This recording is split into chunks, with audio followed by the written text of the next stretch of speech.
The work of this self-employed unit at the Radley Court Center, Upper Collymore, St. Michael, is about empowerment, accessibility, and protection. Established with a full cadre of staff, the unit ensures no worker is left behind in the social security system.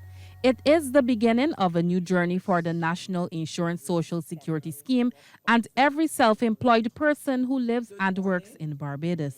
All the scheme needs to do to make sure that there's a level of viability and that you can get benefits from your earnings is that in a particular year, you have contributed not less than $1,200. And we say not less than $1,200, not because we want persons only to contribute $1,200. Remember that your pension is going to be dependent on your level of contribution.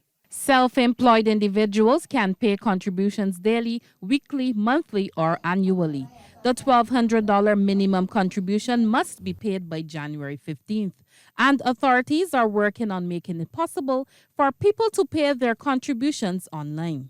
By next year, 2026, we expect that along with I think there were 8 benefits that were shown on the screen, employment injury will be added. I spoke to that very specifically and directly when I spoke to the country in Parliament.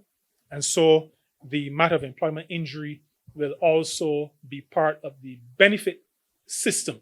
And an individual can now be registered as employed as well as self-employed. Your employment income may take you to a point.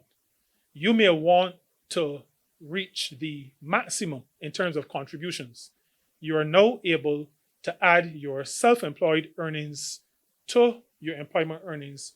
Chief Executive Officer of the NISSS, Kim Tudor, says self-employed people stand to benefit making contributions to the scheme in times of illness, maternity, or retirement. When income is interrupted and they are left without protection every worker deserves. So what we did to strengthen the unit beyond the office-based staff, the NISSS has introduced a cadre of national insurance field officers, and these persons will lead our community engagement.